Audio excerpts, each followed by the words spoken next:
اسی طرح سے قبرستان میں مسجد تعمیر نہیں کی جا سکتی ہے. ایک پورا قبرستان ہے اور آپ قبروں کے درمیان مسجد بنائیں تو یہ جائز اسلام میں نہیں ہے. قبروں میں اور مسجد میں فاصلہ دیوار کے ذریعے سے ہونا چاہیے اگر ایسا کچھ ہے بھی تو، ورنہ اگر قبرستان کے بیچوں بیچ اگر مسجد ہے تو ایسے قبرستان میں ایسی مسجد میں نماز پڑھنا صحیح نہیں ہے. اللہ کے نبی صلی اللہ علیہ وسلم فرماتے ہیں الارض کلھا مسجد، ساری کی ساری زمین مسجد ہے، نماز پڑھنے لائق جگہ ہے. الارض کلھا مسجد، ساری کی ساری زمین مسجد ہے، پوری دھرتی، پوری زمین، پوری ارتھ یہ کیا ہے؟ مسجد ہے.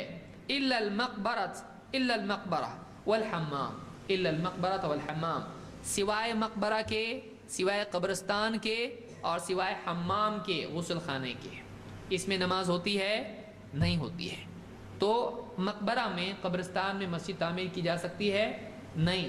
اور قبرستان میں نماز بھی پڑھی جا سکتی ہے؟ نہیں. جنازے کی نماز پڑھی جا سکتی ہے لیکن 5 وقت کی نماز یا نفل یا سنت یا کچھ بھی نہیں پڑھ سکتا ہے. تو یہ احمد کی اور ابو ترمذی، ابن ماجہ اور ابن حبان اور حاکم کی روایت ہے. اگر کسی قبرستان میں مسجد بنانا ہے تو وہاں سے بھی قبروں کو نکالنا پڑے گا، جیسا کہ مسجد نبوی کے بارے میں کیا گیا تھا کہ وہاں پر مشرکین کی قبریں تھیں، ان قبروں کو وہاں سے نکالا گیا اور الگ ڈالا گیا. پیڑ تھے ان کو کاٹا گیا اور پھر اس کے بعد مسجد بنی ہے.